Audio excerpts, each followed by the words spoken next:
So you built your website, now what, right? You kind of feel like Kevin Costner in Field of Dreams before the ghost players start showing up. Nobody's showing up to the party. You're creating this great information, but no one will go there. Today we're talking about content marketing, specifically for nonprofits.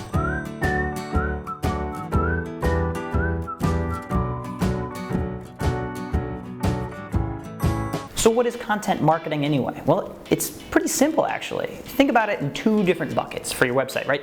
It's what you have, right? Like about us, our vision statement. It's the general things that we think of like that define us, and then it's what people want. It's in that area, right, where people want what they're looking for that you're creating your content marketing strategy.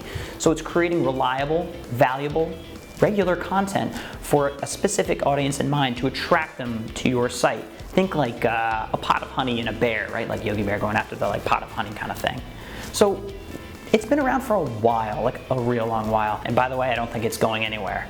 Back in 1900, you had Michelin, right? The folks that make the tires, they're like sitting around, they're like, well, we got these tires, but how do we find that audience of people that really care about their cars? Well, they started creating the Michelin guides, which were basically like, DIY, do-it-yourself auto repair guides for their audience. And what happens if you're reading like a free guide from Michelin on this? You're more likely to buy those tires. Like, oh, those are those people that I trust to give me that content. Brilliant move by them over the years. Another one to think about is in, have you ever seen a Disney movie? Well, if you have, you've been content marketed on. I'm sorry. Oh gosh, 1928, right? The infamous Mickey Mouse comes into play as the mascot of the Disney parks. They begin to create cartoons and all these stories about it, like that Steamboat Willie. What do you think that was? They're taking their brand, their content, telling that story out there in order, and then here's the important part, the hook to get you to go back to the parks. The parks and the money they make from the parks is still, I'd say, like a lion's share of what Disney's revenue comes from. So you get an idea of what it is, but how do we actually do like content marketing?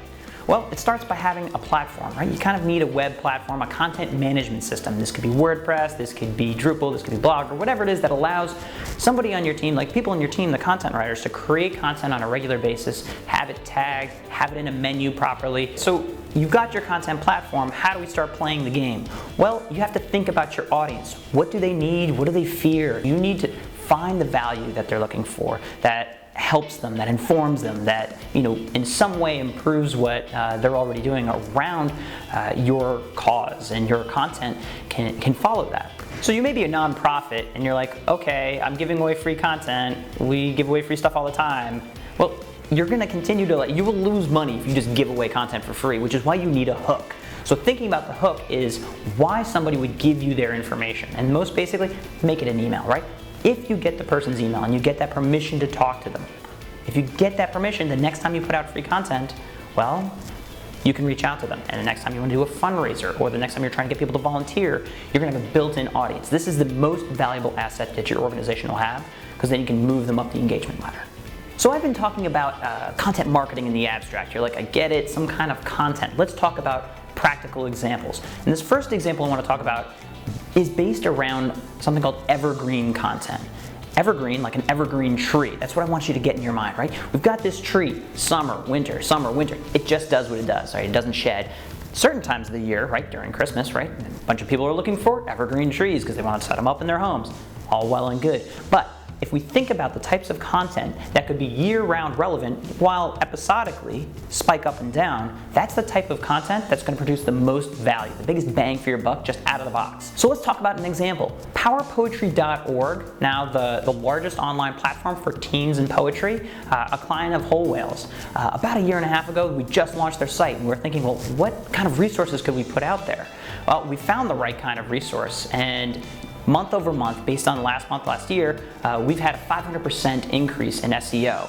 Currently, about 110,000 people go to the website a month after about a year's worth of work. This is huge. This is so much traffic, and it's only going to continue to grow because they found the right type of evergreen content that provided value to their audience in a way that they were looking for it.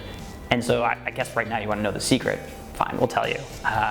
What they were able to do is understand that teams were looking for how-tos, like how to write different types of poetry. So we went through, found the different keywords. We used Google Trends for one, google.com/trends, and a number of other tools to figure out that they were looking for like how to write a love poem, how to write an ode poem, a ballad poem, because they're getting these homework assignments and being like, you know what, I need to look up and get more information on this.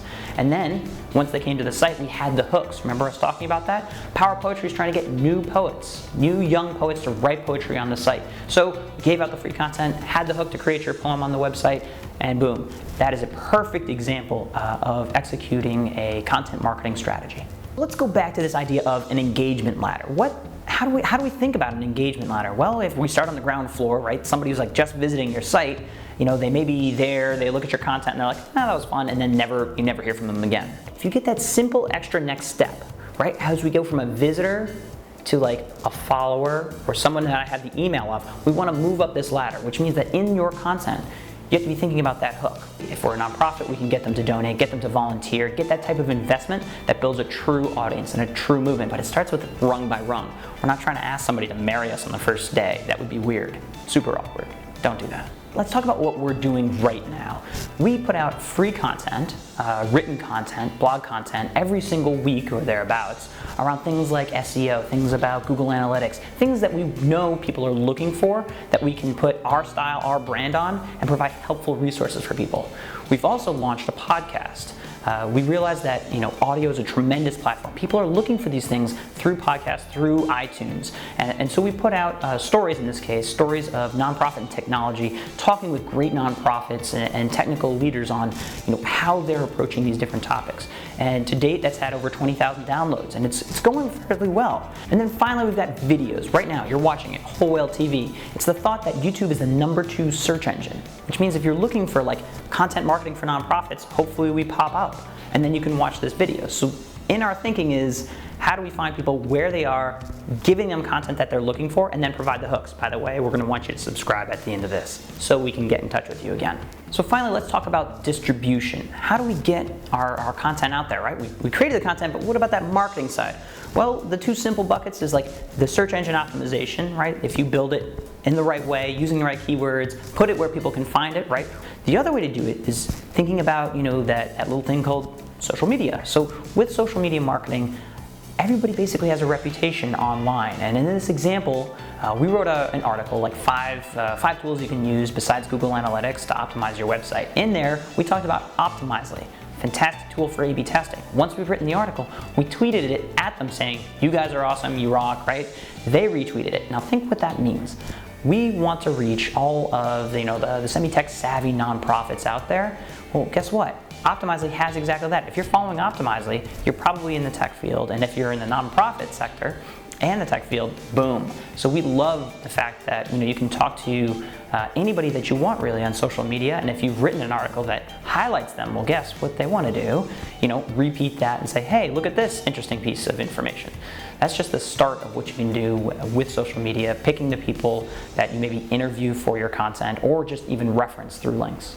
Finally, you must measure it, right? If you're putting out free content and doing it over and over again, getting back to Field of Dreams, it's as though Kevin Costner didn't adjust anything and just built a field that nobody showed up to and never changed anything about it. You don't want to do that.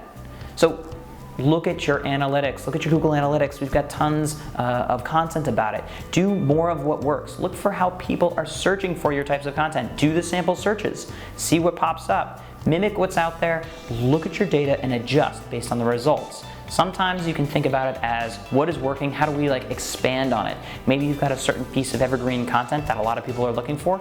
Is there a way to divide it up into 3 separate articles that you can link to? More nuanced parts of it? Look at what works, do more of it. Remember, if you measure it, and you measure the right thing, it will get better. That's what I got for you. That's content marketing for nonprofits. Create valuable content for a specific audience regularly, and don't forget your hooks. If you have a question, want something covered that we want to create a video about, well, leave a comment or tweet at us at Whole Whale. As always, here comes the hook, by the way. You can subscribe. Kind of funny, this is a hook inside of a content marketing video while I'm content marketing to you, hooking. And of course, videos. We have more of them. Click on them. You won't be disappointed.